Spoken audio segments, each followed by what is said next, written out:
Fuck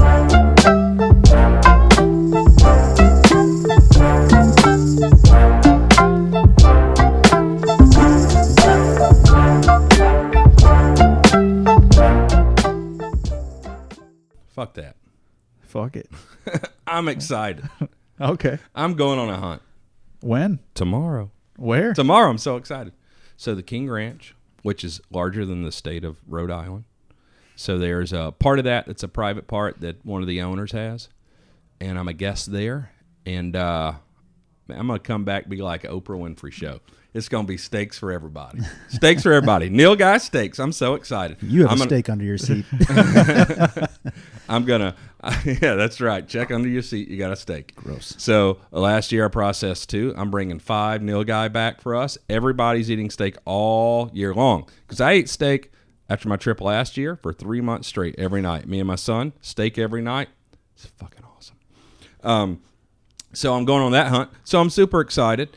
And you know what else? You know what I'm going to test? I have an idea. I bet you don't. Tell me.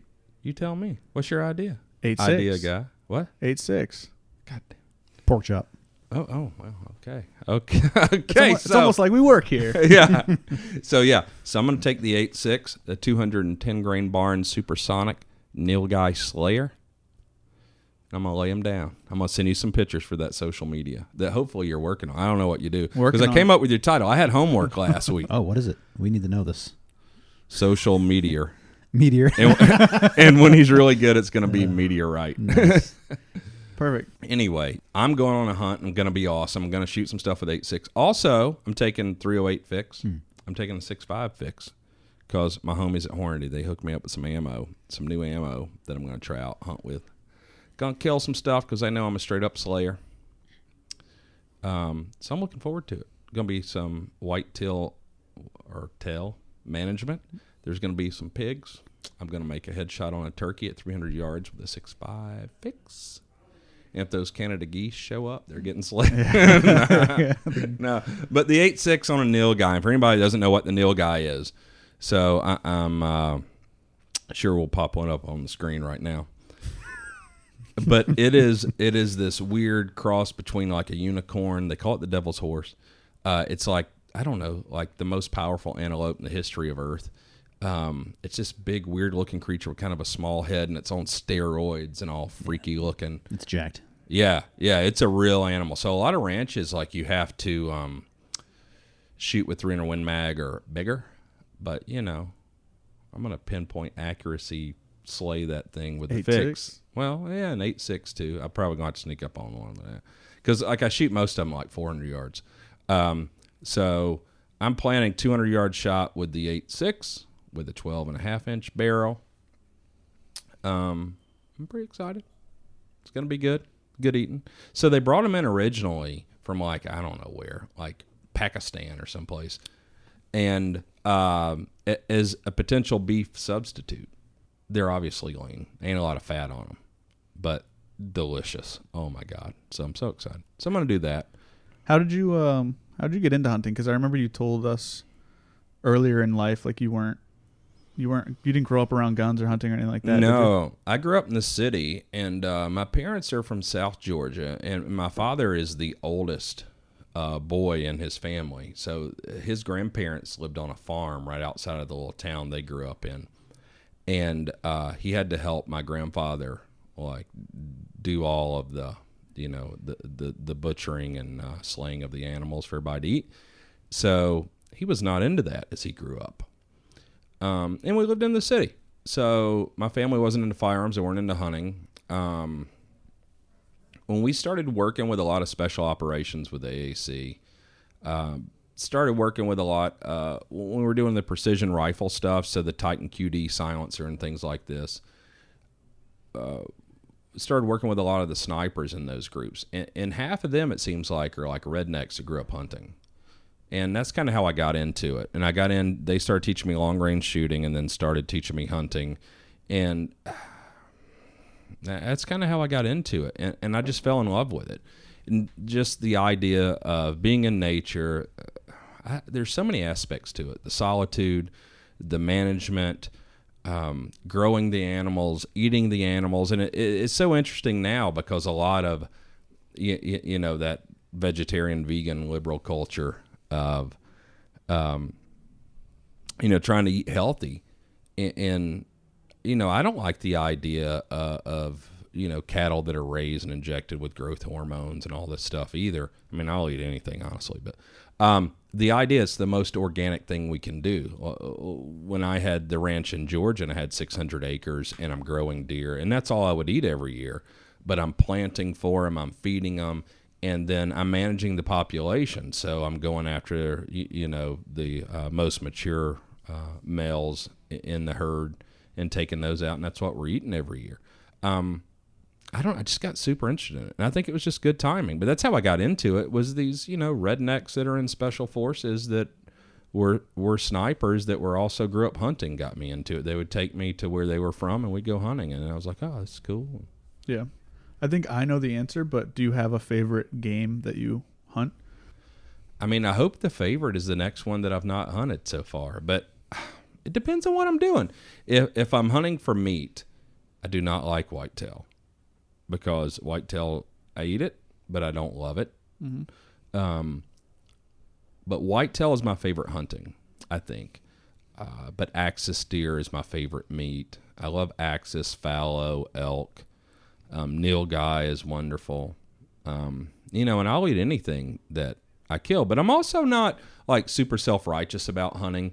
If people want to hunt in a high fence, like however they want to do it, just people being involved in it, that's the conservation, whether it's here or it's in South Africa or New Zealand. However, anyone wants to hunt.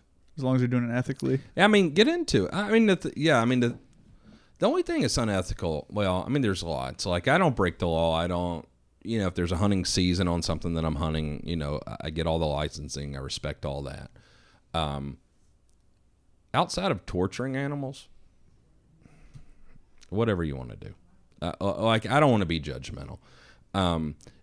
You know, I used to be against high fence hunting, but then we started doing stuff when we were developing ammo and stuff like that, and we had to go and shoot stuff, and then understanding that process and part of the importance of that and getting people into hunting, and sometimes high fence. You know, for me, if we got someone who doesn't have a lot of time, but they want to participate in hunting, and they can't put in the time and energy and effort to go spend, you know, tons of hours and weeks hunting, I still want them to be involved, because that's contributing to our industry and to hunting. So I think there is a place for high fence, and I do whatever. Anytime someone invites me on something and I can do it, I'm not stuck up about it. Like, my favorite hunts are the ones that are difficult and that are free range, and you put in the work. And because I'm generally not a trophy hunter, I want the experience. Where, you know, my primary hunting partner, Jared Joplin from American Precision Arms, he's a trophy hunter. And sometimes there's a bad connotation with that. And I don't think so with him. He will put in the work. He is so dedicated. He's so passionate about it. And he's an incredible shot. He's a great hunter, but he wants to kill the biggest stuff. And he will put in the work to do it. And for me, I would much prefer the better experience, where he would prefer the largest trophy animal, no matter what kind of hell he has to go through to get it. And to me, if we can drink beer and we're going to laugh for 3 days straight and I shoot something smaller, like, yeah, I'm still going to eat it. I don't care. Have you done a helicopter hog hunt yet? Oh, yeah. So I did it as soon as they started allowing it in Texas, I did it. So I've done it a few times. It's so fun. That's my dream. Oh, it is? Yeah. It's like the one. Well, people that go above and beyond here at Q, we make dreams come true. Well, all right. So follow us on social media. Yeah. The helicopter pig hunts are fun. You got to be careful when you do that. There's a couple things if people are interested in that. Needs to be fall, winter, when the leaves are off the trees. It's way easier. You're going to see a lot more pigs. You have a lot more chances at shooting stuff. And I've been on a couple where we didn't see any pigs, and that's not fun. I don't like that. But you know, that's why it's hunting and not killing. Right. Yeah. But that is a lot of fun. Yeah. And I'm not afraid of heights. I don't know. I'm not afraid of that stuff in general, but I would think if you have Because like Ethan's super afraid of heights. Ethan Lassard here, who's the head of our engineering, afraid of heights. Okay with helicopters, but it's a borderline thing with him. So I think it makes it much more exciting for him than it even does for me. I love flying, even if like you just said, even if we went out and you didn't see anything. Like for me, just hanging out the side of a helicopter is cool enough. Like that's. Todd Huey's having fun on a little quad side by side. Todd Huey's living the life. He's a maniac. Yeah, But I mean, he's driving next to a herd of pigs. Is it a herd? I don't know what it is. Yeah. I think it's a sound. In Todd Huey's. No, I think it's a sound. gaggle. I think that's Yeah. crows and A turkeys. gaggle Yeah. of pigs. No, But he's literally driving next to them, shooting them from like 5 meters away, driving at the same speed that they are. Sometimes he's running the pigs over. Right. with a 240. Yeah, he's I was living gonna the say, life. I've seen 240, dudes with yeah. with belt feds doing it. He's a Yeah. maniac. Yeah, now that he's doing that and he's got Yeah. him, oh, yeah, that's the life. So, I mean, you see, the reason I'm looking for a ranch in Texas and not Georgia now. They put all the pigs to use for the people listening. Yeah, absolutely. Yeah. I don't even know. Like, if it's a nuisance, it's Yeah. like I'll kick a goose, I'll shoot a pig, like, whatever. Yeah. Pig sheriff. But the pigs, yeah, so. Todd Huey was a sheriff. Yeah, he was retired sheriff's deputy. Yeah. So I'll eat the pigs. Like when we shoot them in Georgia, we generally eat them, but sometimes we've shot more than we can eat, so we give them away. But I think with Todd, he does both. But he also, there's some dog food factory down there where they donate. He has somebody that picks them up, and I think the factory gives them like some amount of money. I'm gonna make it up, but I'll say it's $50. Even just giving him the access to do what he likes to do. That's payment enough. Yeah, and helping the farmers. Yeah. Like I know a place I deer hunt in Georgia near my old farm that I have permission to. There's a couple of beautiful fields, and Chad, my best buddy down there, he and I just shot some pigs down there in those fields. And one of those fields is about 10 acres it's planted, and 5 acres of it was totally destroyed by pigs, which doesn't matter that much to me because it's like makes it target rich. But they do run the deer off, but they do destroy the land for farmers. And yeah, I have no mercy on the pigs when I encounter them. Next time you go on a helicopter hunt, Oh. take a GoPro or something so I can live through you. Okay, well, I'm telling you. Go above and beyond. We'll take you on a helicopter. I got you. So pig hunting, I was with my buddy Jared Joplin again one time in East Texas, and we were not pig hunting. And we just happened up over this ridge, and these pigs came by. And when I say pigs, oh my God, a hippopotamus came by. I was gonna say, for people who don't know, like, what is a big pig down there? Because some people just don't Well, know. I think I'm no expert, but here's my basic understanding, which I think is true. People say, oh, Russian boar. So like a European boar, the biggest that boar, that line can get is about 300 pounds. So once they get, intermingled with domestic pigs and stuff like that, they can grow to any size. So there's pigs that have been shot that are over 1,000 pounds. So this pig I shot, this was with a 6 3/4 inch, so 7-inch 300 Blackout, 710-pound pig. That is huge. Yeah. There were 2 300-pound pigs with it that looked like piglets. It was so big, and it sounded like a freaking T-Rex when I shot it. Yeah. Let me back up here. It does. Oh, it is. Well, it's mounted down I there was in the gonna say, kitchen. Didn't Shoulder it, mount. Isn't that what bent the kegerator? Yeah. Fell off the And that's wall. just the head. Yeah. Oh, wait. So we're going up over this ridge, and these pigs come by, and I was like, "Oh my God!" And Jared's like, he's hunting with like a 350 Remington or some big caliber he's like nostalgic about, and I've got a little 300 Blackout, and he's like, "Hey, let's see what that little gun will do," and I'm like, and we're with a guide actually, and I'm like, "Oh, whatever. I don't care about shooting pig." And I look over the guy, and he's like, "Yeah." He's like, I can get a tractor down here, front end loader. We can get that thing out of here. You want to shoot him?" I'm like, now I'm challenged by my buddy. I'm like, "Hey, screw you." So this is Barnes 110. So I'm like, okay. And it's literally the largest animal in the entire world. So like basically I shot Godzilla. And he says, so I look over at the guide. So I'm about to shoot him, and I look up. And they're just moseying along. They have no idea we're there. And we're probably about 60, 70 yards. And I'm like, "Hey, where do you shoot something like that?" And because you know the pigs, they get these like plates basically on their sides where you can't really penetrate very easily. And I say, you know, where you shoot something like that? And he says, you see its eyeball? And I'm hoping he doesn't. I'm like, I don't shoot that well. I got a red dot. Like, and he's like, look at its eyeball. Go 12 inches back on its neck. Shoot him right there. I'm like, and he definitely knew what he was talking about. I said, okay. And so this is where the video picks up.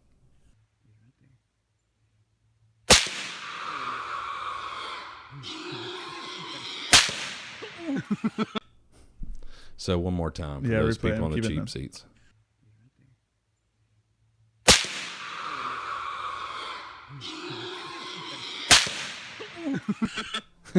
So what you hear there is a shot 12 inches back on its neck, and that scream shook the ground. That was a giant animal. And then he starts to run, and I shot him again, and he just face plants. So then the creepy part starts. So I'm there, and we go over there, and its balls were the size of cantaloupe. Okay. Like it was huge. And this thing was probably, I don't know how big it was. I'm going to say like 29 feet from snout to tail, but probably about 8 or 9 feet. Like it's a large animal. And I'm looking at it, and the little creepy guide that we're with, he comes over to me, so like an East Tennessee guy in the mountains. So it's not like, imagine Deliverance, I guess, if you're not from the South. And he comes over to me, and we're looking at it, and I'm like, Jesus Christ, this thing's big. And he says, hey, you mind if I stick it? And I swear to God, I didn't know what he meant. Like it was a crapshoot. It's like he meant one of two things. And you know, and the guy was like scary as hell. I was scared of him. And I didn't know what he meant, but I was like, nah, I don't mind if you stick it. And I'm looking at Jared, and I'm like, well, we're not eating this one. And so he pulls his sleeves up. He still has his watch on. Oh, that's good. He takes his pocket knife out with his watch on the same hand. Stabs this thing. I mean, it's dying. He stabs it, and it's like kicking a little bit and screaming a little bit, but it was almost dead. Yeah.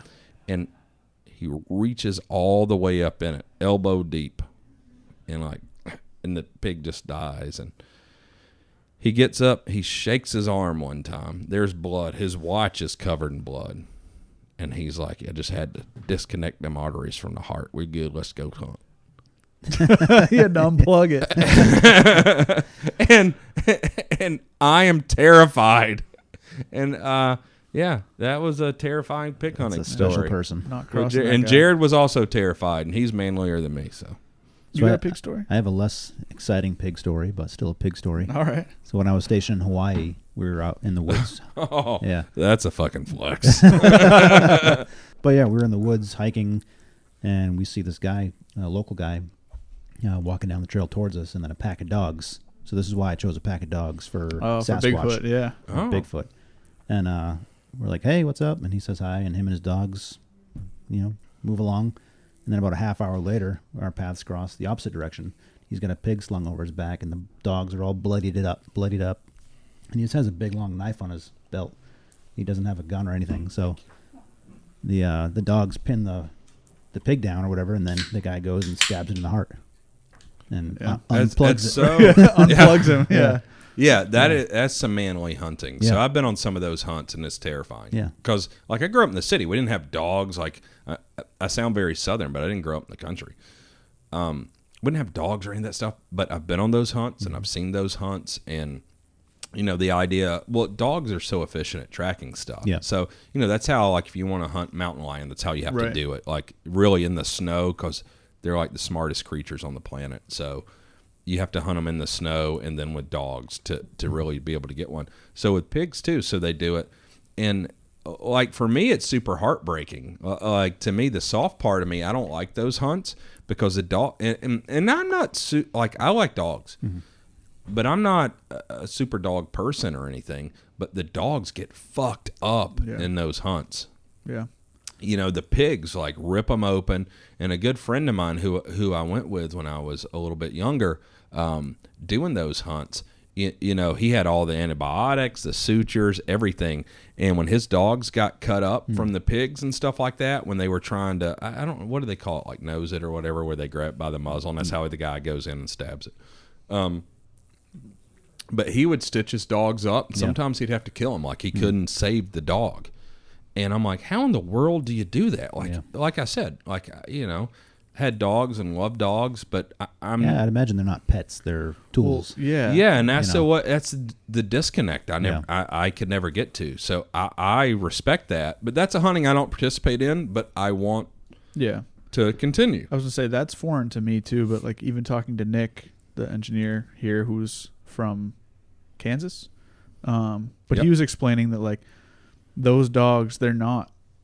Like from the outside, I see them like, oh, these dogs live with this guy, and then they just got mauled by whatever, and he killed it, whatever. I get it, but it's not like that. Like Nick was saying, those dogs, like if you bring one into the house for a week, it'll never hunt the same way again. Like you can ruin a dog. So it's foreign to me, and I understand it, but I'm in the same boat as you. It's like I get why you got to do that. Not really the hunt for me. Yeah, these dogs, they had big, thick, tall leather collars. And they were fighting dogs. Yeah.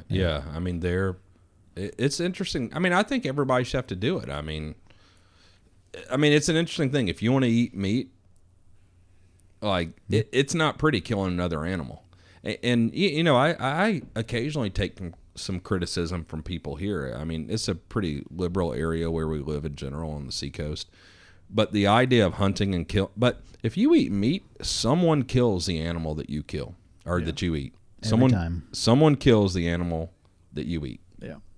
And like, I don't want to ask another man to kill my food, which it's fine if they do, but I need to be willing to do it as well. Well, there's also just a completely different connection to what you're eating if you're the one that killed it and processed it and all that. It's just, I think that, like you said, you go to the store and buy meat, it's just meat. It is what it is. But if you're the one that humped through the mountains or wherever, even just sat in the woods for 2 weeks straight, and you shot that animal and you process it, you put in the work, there's a connection you now have, and you're doing the right thing by eating it.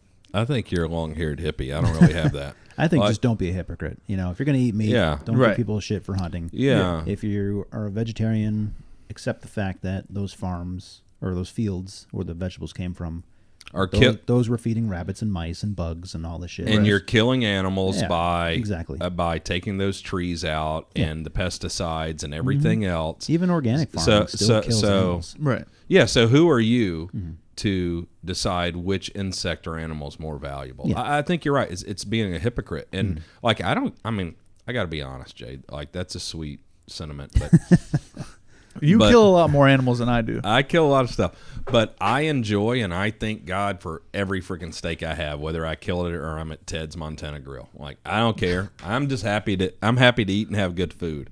So I don't get caught up in that. But yeah, the hypocritical stuff. Like I never thought about it until like 10 years ago. But yeah, if you want to be organic or you want to be a vegan or a vegetarian or any of these other things, like when you take trees out and you basically destroy the habitat for animals, you're killing animals by doing that. Yep. To plant, I don't know, greens. So it's if stupid. It's a health choice, great. If it's an ethical thing, I don't know. Well, I don't necessarily, like, my farm in Georgia was next to like this chicken processing plant. Oof. And that will make you never eat a chicken nugget again. I can assure you of that. Though I love chicken, fried chicken. I'm from the South. Love the fried chicken. Chick-fil-A, shout out. But seeing that, knowing how that's done, I don't really want stuff from there. Yeah, right. But there's probably a lot of restaurants, if I worked in the kitchen, I wouldn't want to eat at either. But well, kind of along the same lines as the ethics and the conservation, all that, you had the opportunity, some people might freak out, but you had the opportunity to shoot a giraffe. Oh my God. And it wasn't necessarily your first choice, but that's a cool story, I think. Oh, the giraffe story? Yep. Man. So I was with Jared again, my redneck hunting partner. So Jared and I went to Africa, and we were in South Africa near Kruger, actual national park. And Jared wanted to shoot a giraffe, and Jared, American Precision Arms, I believe Jared is the best rifle maker for a 700 based custom gun in America. I've seen what he does, the part of his life that he puts into it. And what's so interesting, and I've told that story before, but I've got 4 or 5 rifles from him. And when you buy a rifle from Jared, you're buying a week of his life. And now I sound like you about the freaking... Oh, you have a connection That means with it? I know, a connection. I feel like I should grow my hair out. And You had smoke long weed. hair at one point. Yeah. We won't get into how long ago. Glory days. Oh, I was slaying. Fade No. to black and white. Yeah. This whole thing's in black and white. Never mind. You guys are idiots. So yeah, Jared built a double rifle, and it was beautiful and it was incredible. And it's like a 570 nitro or something horrible. You would never want to shoot unless a lion's trying to kill you. And so we're there, and we go to this one ranch, this big ranch, 57,000 acres, and it's this incredibly, one of the wealthiest men in the world owns this ranch. And we're there. We're guests of him. And Jared and I, right in the gate, shoot warthogs. Like, we're going bananas. And then we see a rhino. And it's really, like, sombering, like, watching this rhino and seeing how huge it is. And then it had a calf with it. So it was a cow. And a rhino calf is about the cutest thing you will ever see in the entire world. It was pretty cool. And the woman that was the biologist for this ranch, so we go in. My PH was good friends with her, and we're talking to her about a lot of things on the ranch. And they had elephants, they had lions, they had all kinds of stuff. But they only had a couple lions, and the owner of the ranch is terrified of lions. So the lions that they had were castrated. And that's one of the big predators for giraffes. And so the giraffe and zebra, apparently, according to this biologist, are very hardy and they're prolific breeders.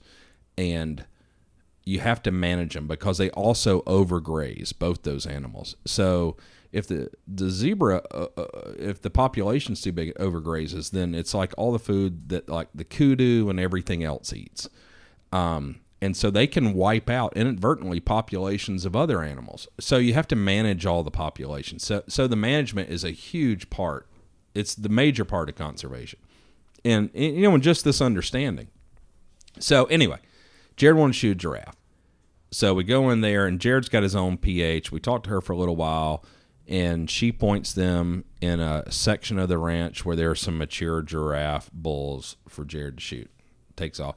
And so then she comes over to me, and her and my PH, they're talking, blah, blah, blah. And she's like, so you want to shoot a giraffe? And I was like, nah, I don't want to shoot a giraffe. I was like, I have no interest in shooting a giraffe. And she says, well, and she starts explaining to me, like they have high fences in South Africa to keep out poachers, not to keep animals in. So it's a little backwards from high fences in America. And she says, listen, I get it. She says, so here's what's going to happen. We have to kill another 20 or whatever the number of giraffes were to maintain the proper population, because they eat from like 6 to 9 or 6 to 12 feet in the air in this particular vegetation, and we only have this much of it on this ranch. So we have to maintain the population so we can keep a healthy population. So she says, if in a month from now I'm going to fly around, I'm going to shoot whatever it was, 20 or 30. I'm going to shoot them from a helicopter. And then and they donate everything to like local indigenous people and stuff. So she's like, I'm going to do that. They're going to die anyway. So she's like, if you want to shoot one, she says, your buddy just went to shoot one. I know where the largest bull on the property lives. And Benny, my PH, she's like, he's very familiar with the ranch. I'll send you in that direction. And I'm like, well, it's going to die anyway. You're going to donate the food and all. Oh, okay, maybe I'll do it. And she says, well, do you have a suitable gun? And I'm like, well, I have the Fixin 308. That's what I'm hunting with. She's like, well, I'll give you my gun. And I said, well, I'm not really interested in shooting anything without our rifle.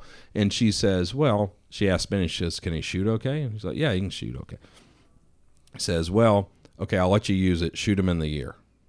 And I said, okay, well, I'll do my best. How close can we get? And she's like, probably 100 yards. I said, oh, yeah, I can probably do that. Giraffe's big, ears big. I can make a shot.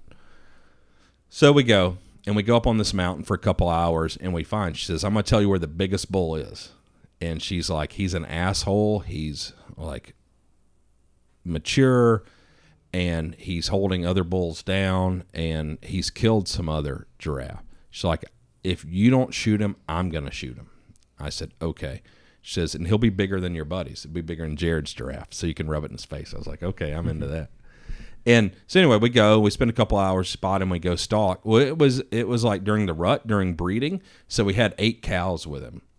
And the thing is, like, the vegetation where we were and where he was on the ranch is only like 12, 15 feet high. Well, they're like, I don't know how tall they are, but like 30 feet tall. They can see over everything. And so they see us stalking. She wanted me to get 100 yards. But he had, it's like 8 cows, so there's, 9 animals with eyes on us the whole time. So every time we would get like 150 yards, they would run for 100 or 200 yards. So we spend hours doing this. And finally, my guide's like, can you make this shot at 200 yards? I'm like, yeah, I think I can. He's like, just freaking shoot him from here. And so I did. And so it was a 308 Hornady, shout out, GMX, 165 grain out of a 16-inch barrel, the fixed rifle with the Trash Panda silencer with Johnny engraved on it. We can put that in the video right here. Now, so I shoot him, and he drops like, and I shot him over like 15-foot and just bam, and you see a dust cloud, and it's like 200 yards away, and it's like you could feel the earth shake. He weighed 3,800 pounds. It is a ginormous animal. And anyway, if I had seen Jared shoot first, I never would have done it, because Jared with a 570, he shoots his. Generally, you shoot a giraffe in the heart, because the heart, for like a land mammal, I think it's the largest like land mammal, where the biggest heart, because it's got to pump the blood all the way up the neck to its head, and so you shoot him in the heart. So Jared, 570, 5 shots, double gun, reloaded 2 times. Damn, it was a massacre, and it was far more upsetting than 1 shot in the ear, drop dead, easy pleasy Japanese. Like, it was. We can't say that anymore, can we? I don't know. Racist. Japanese is still a thing. Yeah. Well, I get it. Anyway, so and there's such and it was so beautiful and such an honor. And so now we're getting a shoulder mount, which should be here in the next couple months for the lobby of this place. But it's so big, you get a shoulder mount, and I get a giant rug for my house. So I'm totally stoked on that. And we donated all the meat to the local village. And then the local village as well. It's pretty cool. The leg bones, the leg bones are like 6 feet long, and they carve them out into all these scenes. So I have all these leg bones. I paid to have that done, so I'm going to like give those to you guys, actually. So that's coming in as well. When was this? Oh, my God. I don't know. That was maybe a year and a half, 2 years ago. But the skull on a giraffe that size, it's amazing. And I don't even know what the things are called on top of their head. Oh, they're like the only ones that grow. It's part of their skull. So, yeah, it's part of their skull. Yeah. But they break them fighting. So they use their heads and they kick to fight. And they're fucking mean, which I was surprised, because they look so sweet and nice and beautiful. Anyway, we're getting the rug, but its skull is like this tall and this. Right. It's like a dinosaur. I mean, you think 3,800-pound animal. Yeah. So I don't know. That's insane. Yeah, like 20 atoms stacked up. I don't have a cool giraffe Hawaii story. No, me either. I've shot some whitetail, and I'm content with that. Yeah, so that's cool. cool. Where is this mount? I mean, that was a long time ago. I don't know. The problem is Jared shot an elephant while we were there, and like that's such a sensitive subject now, and elephants, which like I love elephants and they're so cool, but they also destroy so much habitat that you have to manage the populations. But it's such a real bitch to export the elephant now and bring it into the country. It delayed our entire shipment, because I shot 14 animals while I was there, and I'm bringing those back. So some of those are shoulder mounts, some are skull mounts and rugs. But Jared's elephant held everything up by like a year. So they're in process now, but I've heard it's all close to being done, because I'm having some shoulder mounts, some skull mounts. Like skull mounts, I'll probably mount at the house, shoulder mounts for here, and rugs, because you know my house is all hardwoods, and I wanted rugs. I don't know, be here soon, but I thought The shoulder mount would be awesome for the lobby. You know, a 12-foot tall shoulder mount. Yeah. Yeah, that'd be crazy. Yeah. Well, like, I'm the realist. I mean, I still got love for the streets, Jay. That is true. You do still have love for the streets. Yeah. So, all right. Well, what's up, Jay? Since you're running this shit. Yeah, I'll run it. Any other brainbuster customer questions?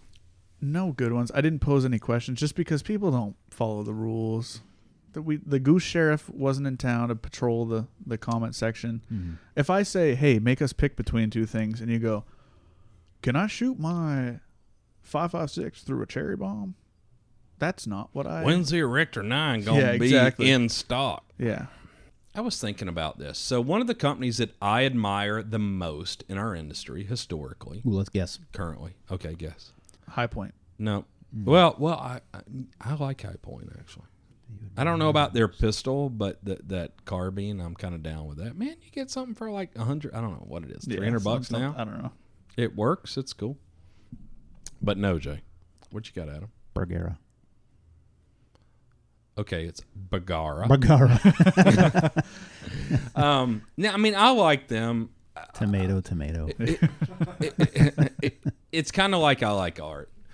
I like Bagara because Remington is a bunch of losers and douchebags, and they ruin themselves, and Bagara came in and did something a little better than what they were doing. So I respect Bagara in that, but, you know, like a 90-degree throw and all that, it's not my thing. I like Bagara. If you want a traditional bolt gun, I like Tika. Probably like Tika a little better. But you stumped us. No. Ooh, Magpul is who I'm talking about. Magpul Great is cool. guess. Now, Magpul to me, too, being the elitist and snob that I am, half their products suck. I don't like most of their metal products. But they've done so much innovation, so much cool stuff in our industry. I applaud them. I'm envious of them. I want them to be supported. We support them. We use a lot of their products in our products.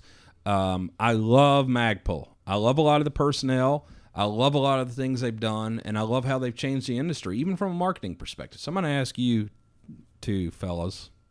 The ACR, it was the Masada. Magpul designed it. Is that a success? Define success. That's the right. Well, that's why you're the CEO. I don't know enough. That's about why the you're ACR at not all. the CEO. I'm just trying to work up to a hog right now. All right. Yeah. So here's how I'll view it. You're both right. The Masada. So a lot of people, maybe no one knows this. Maybe you don't even know this, Adam.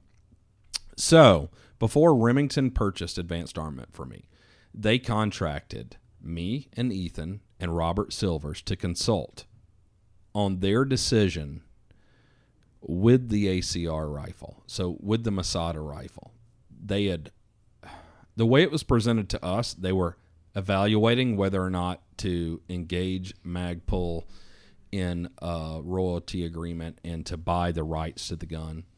What had actually happened was they were already committed, and somebody wanted a second opinion, and they hired us. And we go in and we spend a week at Remington with this gun going over a bunch of stuff. And the result was Ethan and Robert and myself said, give them the gun back. Do not take the gun. And the way they presented it to us was we have a $250,000 obligation to pay them if we do not take the rifle at this point into production. So we evaluated it based on the information that we had, which in hindsight was incorrect and not truthful. But we evaluated the gun based on that. And our evaluation was give them the gun back. Don't take the gun. For less than $250,000, we can design a gun that is better than what it is. And we laid out why and what was wrong with it, what it would take, and why it was not a good reason. And they did it, and you see now. Like you say, Jay, who you were a little boy, you weren't even pubescent yet when this Probably happened. not. And, yeah, the gun's a disaster. It's heavy. There's some cool features, but overall, it's not awesome. The gun's too heavy. The gun's inaccurate. It doesn't offer enough features. It's not enough of an improvement over anything else that's out there to be worthwhile. Overall. Was the ACR before or after the SCAR? Like, was the SCAR already a thing? SCAR was first. SCAR was 2003. Okay. So, but, you know, the SCAR wasn't available commercially. Right. And when you enter into a military program like that, you have to kind of go through that. You offer something commercially because the product the program. It's ever changing until you hit that hard stop. But it was a competitor, and it was based on features of that gun. And the Masada, or the ACR, had some interesting features. But overall, depending on the requirement that you had, the gun was heavy, it was inaccurate. There's just a lot of things that could have been done better. And the ACR commercially was a failure, but what it was for Magpul, to me, which was a huge success, it was an exercise in their innovation, and it was a marketing exercise, and that was a huge success. It made Magpul a real company. And it took them from a $10 million company, and I think it helped to catapult them to a $250 million company. So in my eyes, it was a success, even though the gun's a dog and a failure.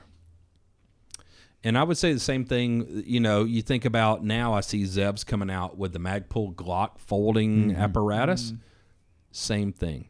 It got Magpul. When we talked about SHOT Show being canceled last week or the week before, and what do you do, and is SHOT Show necessary? So how do you compete with everybody else wanting to get exposure?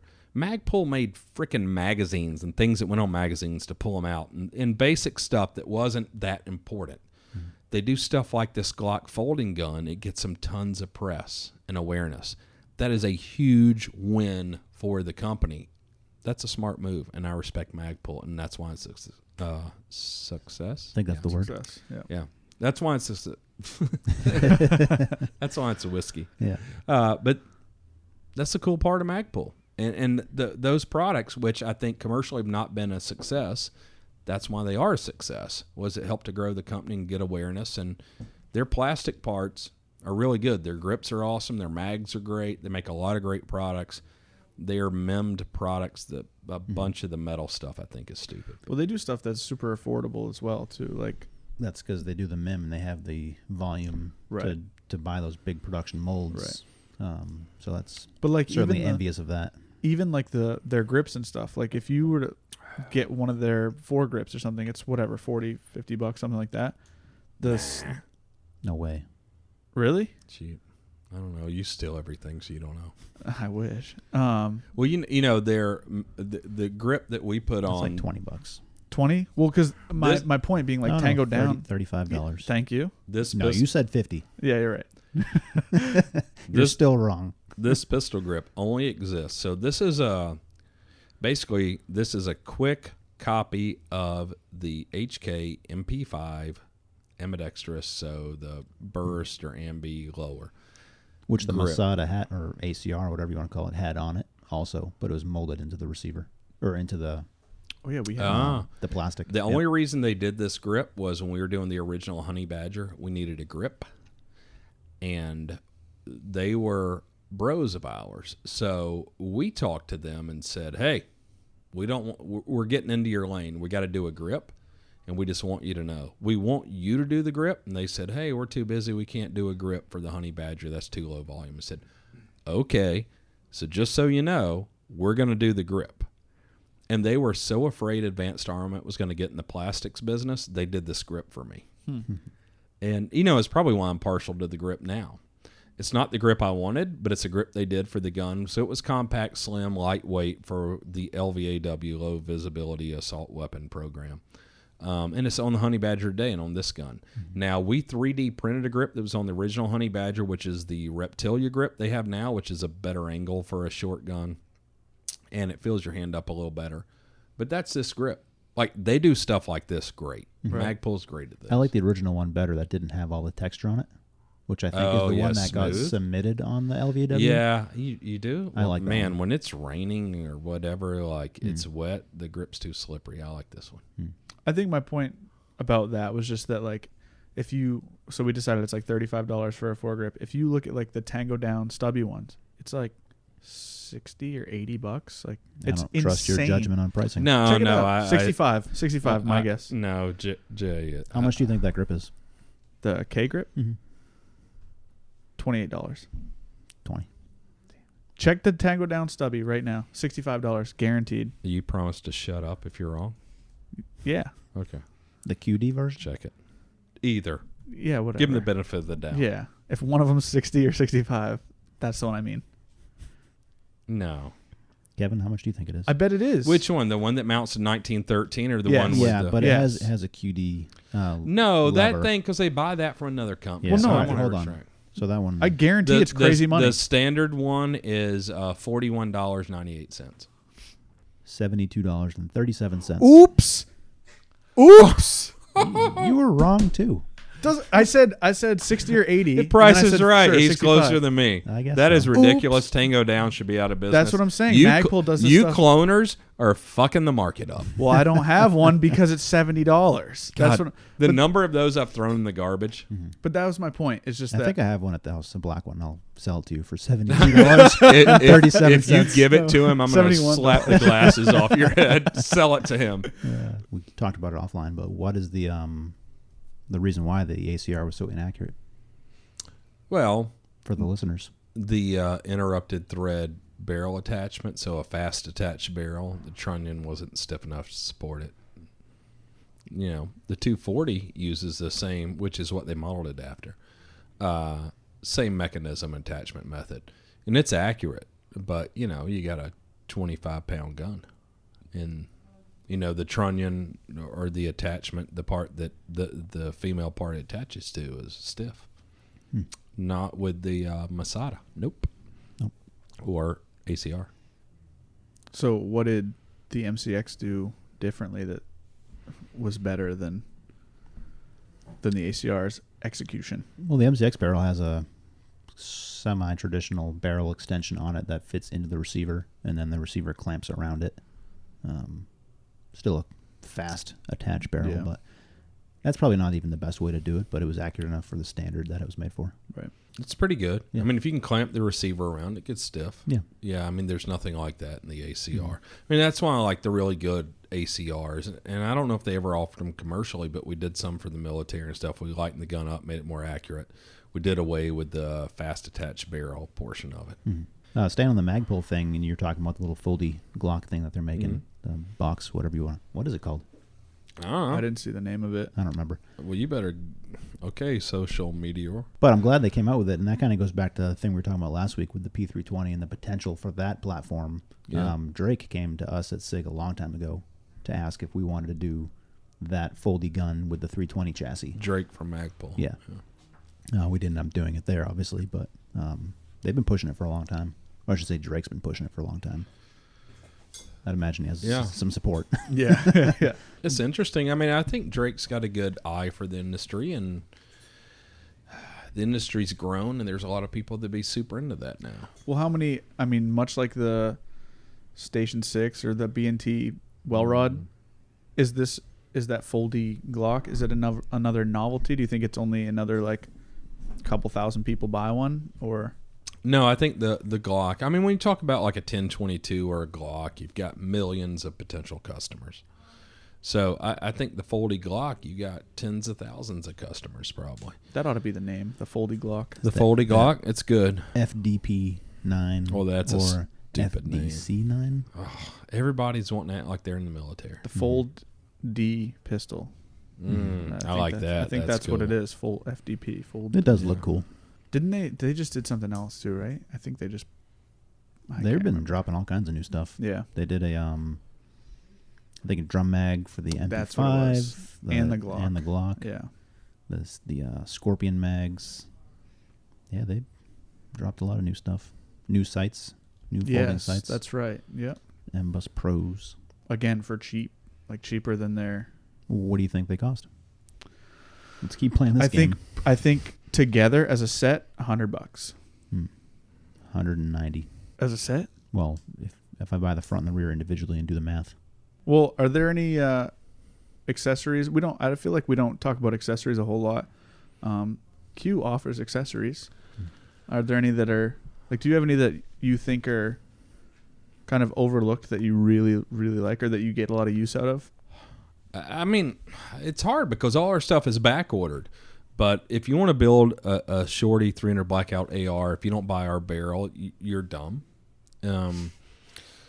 Our 1 in 5 twist, adjustable gas block, tapered muzzle, which is reverse compatible with square shoulder stuff. You buy a little taper adapter. Gas block jam nut. Yeah, well, yeah, that's good. Yeah, that's way better than having to pin your gas block in place. That's a wonderful accessory. Our hand guards are great. They're super lightweight. They're M-lock. They're in a couple of links. Attaches with a turnbuckle, aluminum. What is that called? A barrel nut? Yep. Is very good.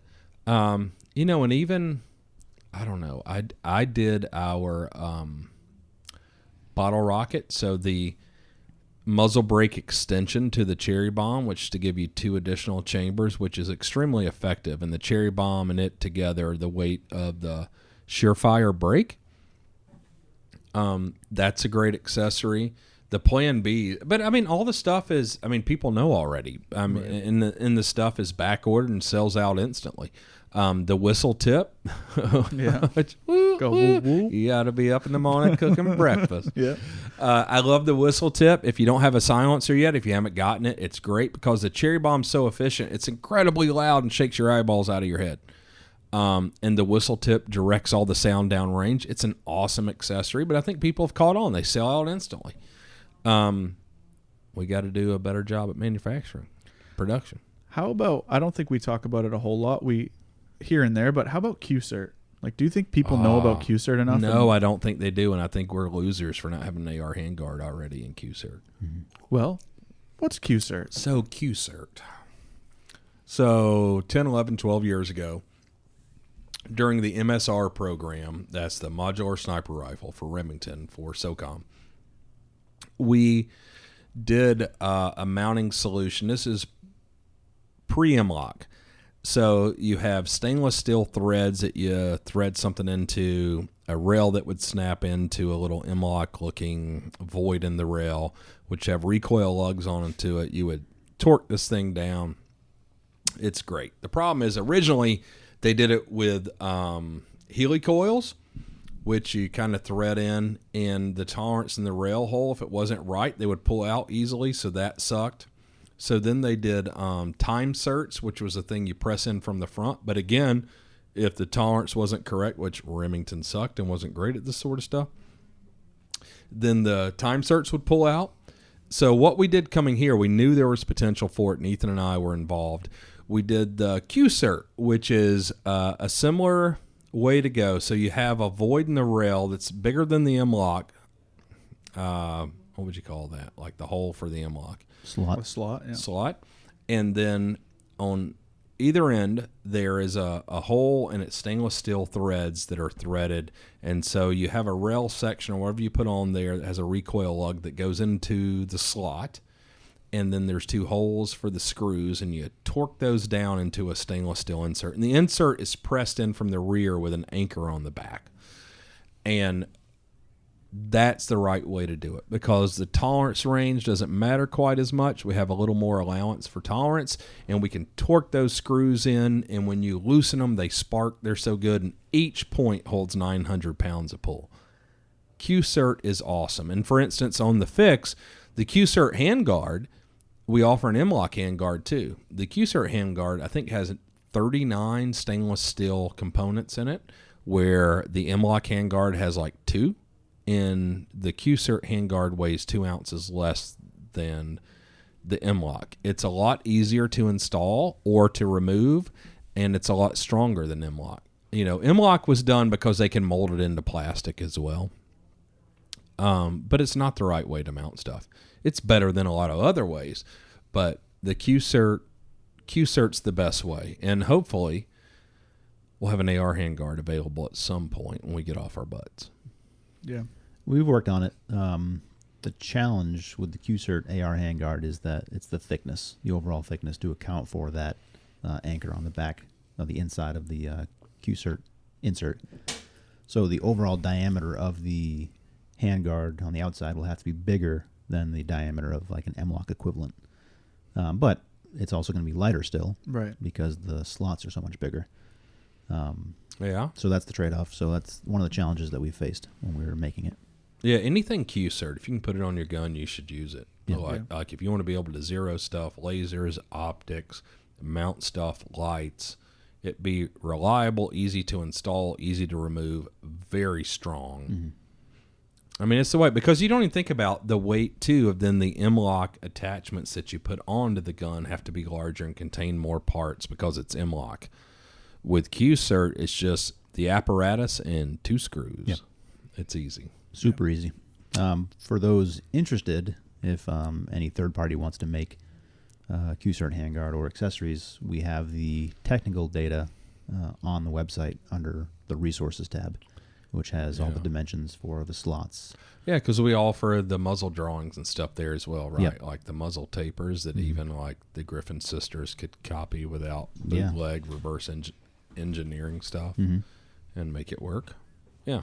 I've seen some people ask about it, and I think it was something we just haven't really discussed too much. Yeah. What's your favorite accessory that we sell that might be underrated or not talked about much? I appreciate the whistle tip a lot, just because I have shot just to see without a can and use the cherry bomb, and it is a little jarring sometimes. And I like the video. I like the origin of it. Yeah. But I think the little Atlas plate is really cool. So the Atlas plate for Q-Cert. For Q-Cert, yes, exactly. For Q-Cert to put the Atlas bipod on there and eliminate the 1913 and all that. Yeah.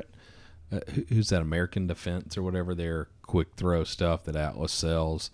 Yeah, eliminates all that stuff. So the height and the weight. Yeah, it's good. I think it's cool. I like the Atlas bipod a lot. So it's good.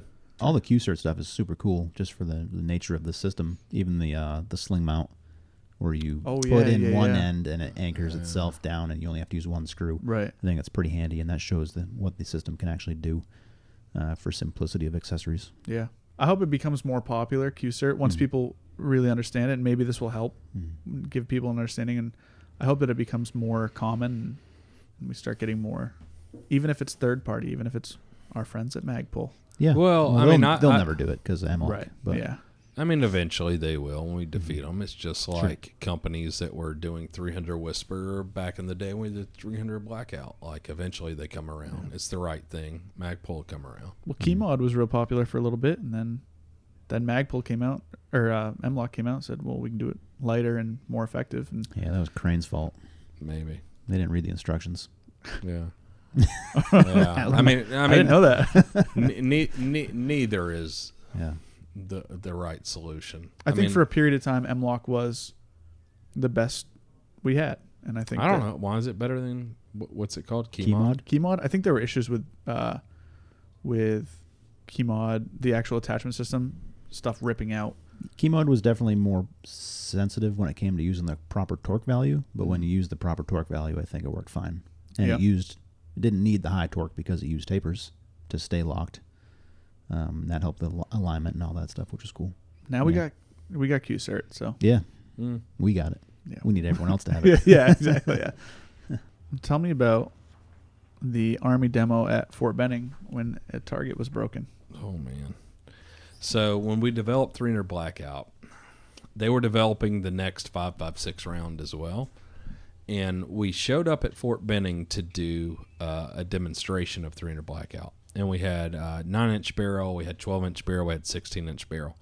So we got there in the afternoon. The demo was actually the next day. We knew the guys there, so we go to the range the afternoon that we get there. They're shooting 5.56 at 100 yards at this metal target that it was like what do you call those? Like a pepper popper sort of flip target. I don't know. No, I think that's right. Yeah. Okay, whatever. Pepper popper. They're shooting it all day and showing us. And the first shot out of 300 Blackout, the target broke. The welds broke. The target fell apart. Very first shot. Like, I couldn't have set it up better myself to show how it, inside 300 meters, 300 Blackout was a superior round to 5.56. That's pretty cool. Sometimes was that a sub? No, it was a supersonic. But I don't know. You swing the bat, you hit some home runs. Like, what do you say? Like, it was a great demo. I couldn't have set it up better myself. It was pretty cool. That is awesome. Yeah. Do you know, off the top of your head, the actual 300 Blackout that's been used downrange to shoot people? Yeah.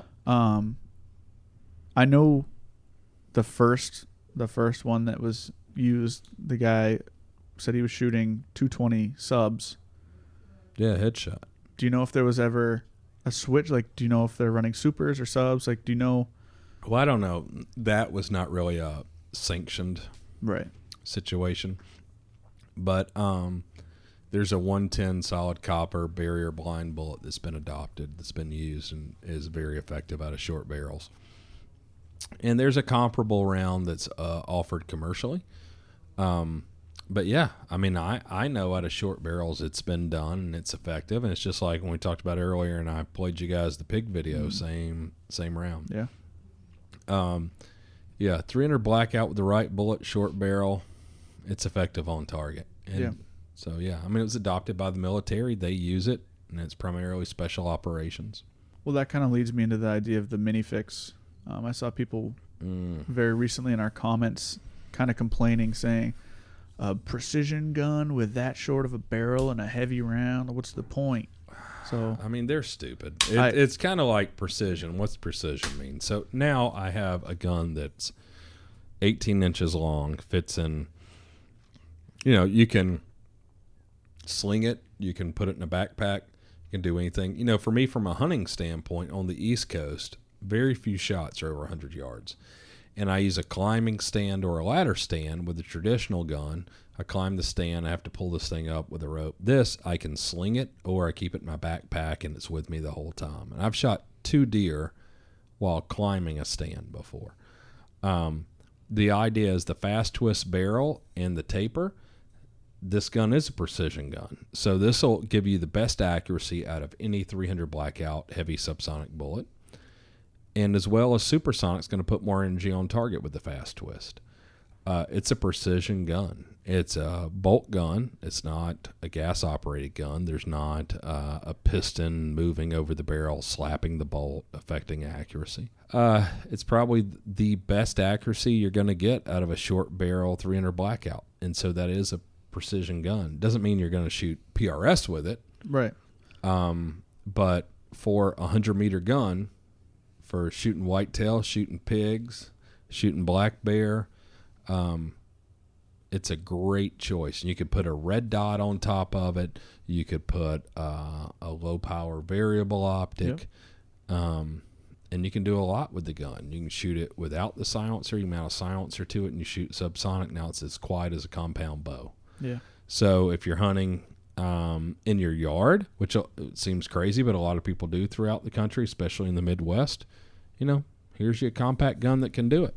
And you're not going to have more fun with a firearm. No. Like silenced 22s are lots of fun, but 300 Blackout, where you can shoot a 220 grain bullet, shoot still with your friends, and it be so quiet that you don't wear hearing protection or disturb your neighbors, but you got a big impact on target.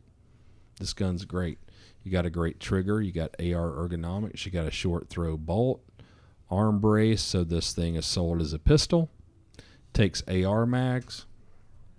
You have Q-Sert, which we talked about, Perfect. Which is awesome. Full-length top rail in case you want to mount some thermal or night vision up front like I do for hunting pigs at night. I mean, even in its defense, as far as stretching it out, I think Alabama Arsenal had a video where they shot 1,000 yards. Yeah, 1,000 yards with that and that exact configuration. They shot farther than me. I shot 950 at a 18-inch plate. Yeah, and was able to be consistent. So for people wondering, just buy one, shoot it, or define precision, you jackass shooting PRS. Yeah, Don Jr. He's a friend of yours. He's been here, built a gun. Very nice guy, very down to earth. Yeah, that fucker's okay. I know there's a little story involving some underwear or lack thereof, perhaps. Jeez. Do you care to well, it's so funny because being friends with him, and I don't know his father, but I know his father how everyone else knows his father. And so I had my preconceived notions of Don Jr. when I met him. And he came to meet me specifically because of the fixed rifle.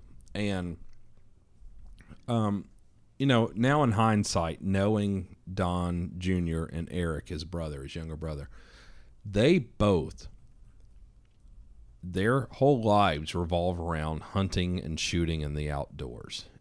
And you would never think that knowing their father. Like, I don't even know if their father's ever shot a gun. Have no idea. I would doubt it. But, I could be wrong. So anyway, Don comes to meet me about the fixed rifle because Junior, he loads over 30 different calibers. He's super into shooting. Eric builds his own guns. They're just really into it. They spend all their spare time when they're not with their families hunting and fishing. And he came to see me about the fixed rifle, asked me a bunch of questions. We kind of hit it off, became friends, stayed in touch. We started hunting stuff together. He's been here a couple times, builds guns, whatever. But the very first hunt he invited me on, I was shocked because I go, and this was early in the presidency, and I get there, and it's a hunting lodge, and it's kind of reserved for him for this week because of Secret Service and security and concerns of that nature. But there's like 20 rooms, and we're only utilizing as a group like 4 rooms. And he and I shared a room. And it's just like a normal hotel room, kind of, where there's 2 like queen-size beds, 1 bathroom, you share a room, like whatever. And, Secret Service was staying not in our room, obviously. And he and I shared a room. So, you have a thing at the end of the bed, you put your suitcase on, you open it up, you got your shit for the week, we're going through it. And so we're like 3 days in. And I always take my thermal and night vision. I use it in one of our Q bags, which we have these little, I don't know what they call them, but like backpack gym bags like kids use for high school for their gym clothes.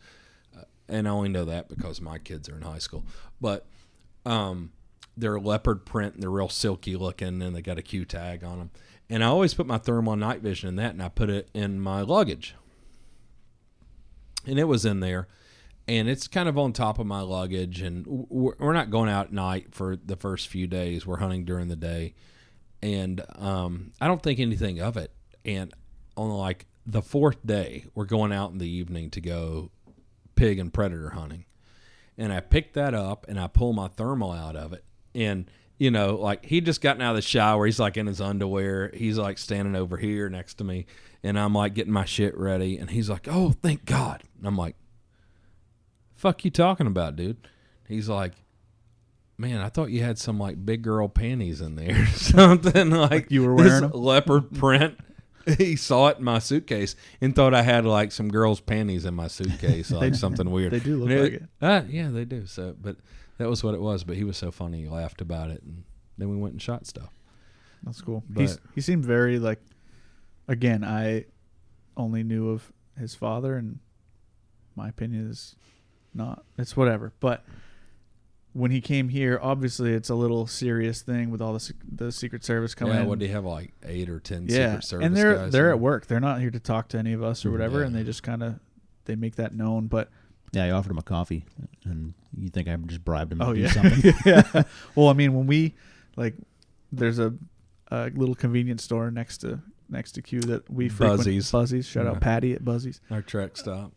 So a couple of us went over and just grabbed a coffee or whatever, and walking back, there were another 6 or 7 like vehicles out there. There were police here, all just parked waiting, and he must have been coming out the door as we were walking up, and the Secret Service froze us and stepped us back, and all of a sudden, like, Yeah, you just saw us in there, like we're not. But I mean, that family. So to put it in perspective, this is kind of sad, and it's a sad state, whether you want to blame Trump or you blame America or whatever.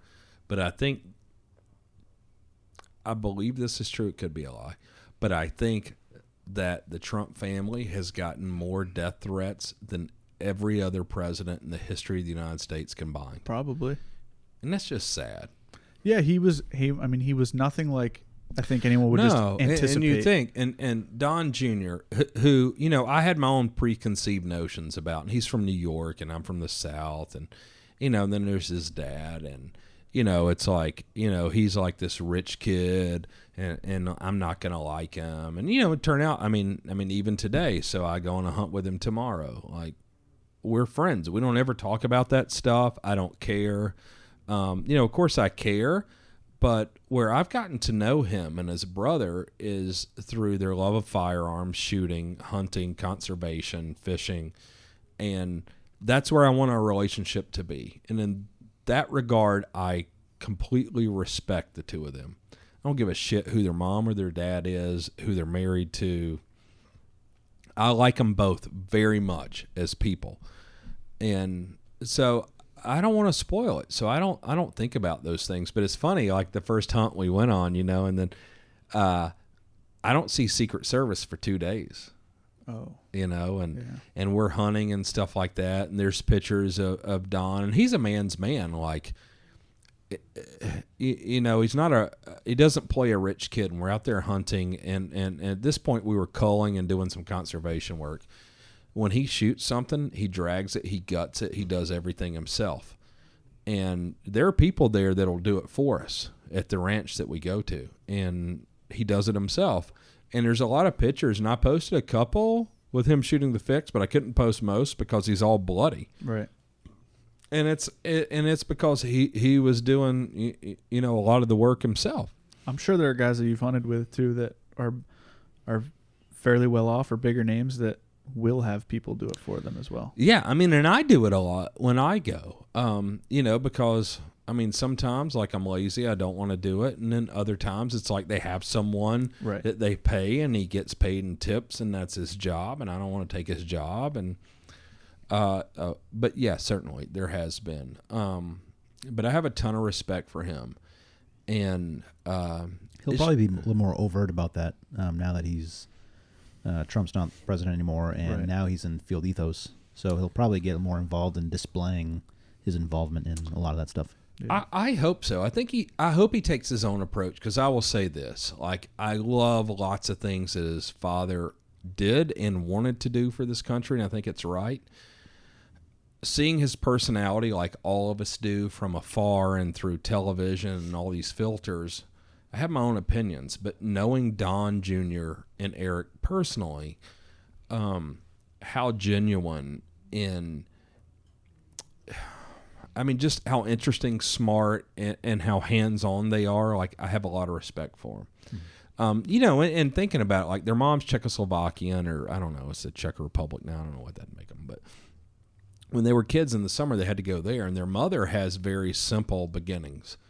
And they were there in the summer, and they lived with their grandparents, her parents, and they had to help do the farming and the slaughtering, and and their grandfather taught them hunting and fishing and all these things. And they're just different people than what you would think about as kids that grow up rich in New York.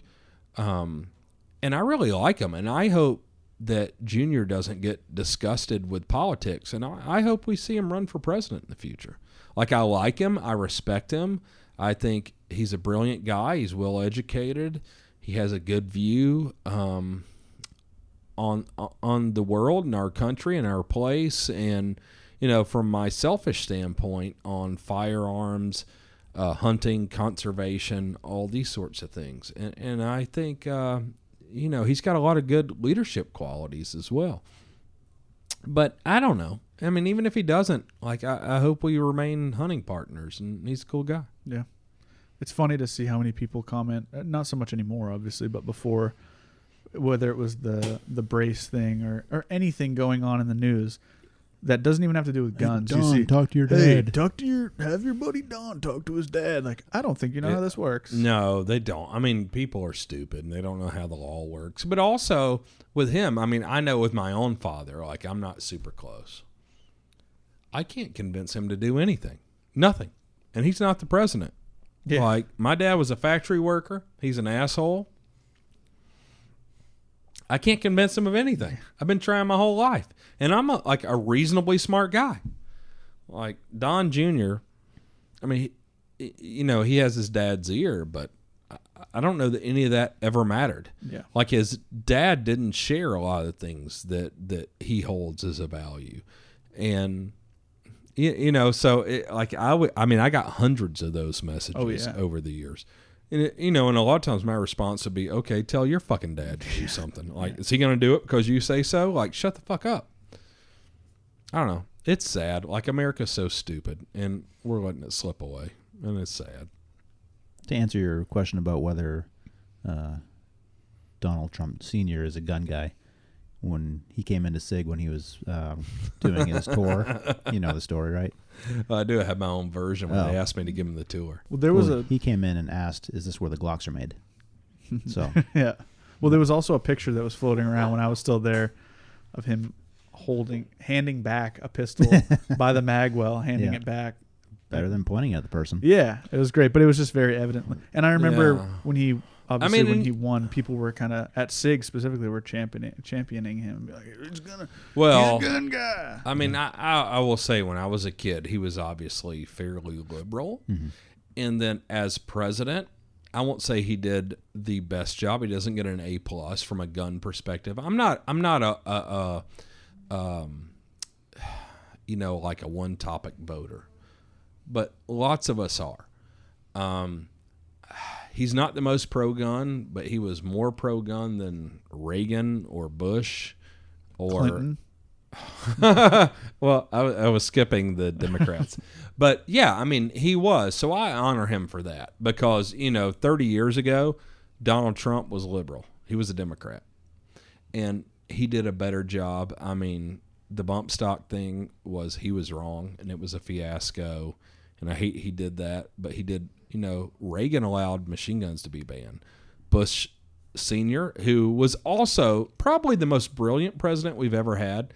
He was the head of the CIA, did lots of great things. He also allowed the banishment of foreign, like imported assault weapons.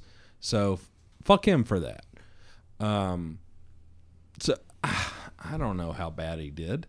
I mean, I would have liked to see better, but I think he did pretty good overall. But I think Junior, I hope, becomes president because I think he'd become better. And then I can move to Yellowstone and I can be the park ranger in charge of park management. Goose Sheriff of Yellowstone. Yeah. Oh, my God. I will kick the shit out of everything. Let us know in the comments how you felt about this. Let us know if you think the ACR was a success. Let me know if Jay should cut his hair. Yeah, or if you need a price check, just email jay@liveqordie.com. No, don't email that, please. Is that your email? It's like our personal emails. Yeah, jay@liveqordie.com. If you have any issues. You have any questions for Kevin? Yeah, email Jay. Message jay@liveqordie.com. Yeah. I mean, we said it in the last one, but if you have any art you want to see on here hung up or anything like that. What's up with the Rangers? They just won. All right, Thomas. It was a good podcast. I appreciate you. Like, comment, subscribe, hit the bell, get notified. Yeah. If this sucks, we'll kill it, so don't let it die. I'm Adam. What? Oh, I thought we were signing off. This is the worst sign off you guys have had. What do you want? Podcast at liveqordie.com. I'm Thomas. I'm cutting it. Thanks, guys. Don't.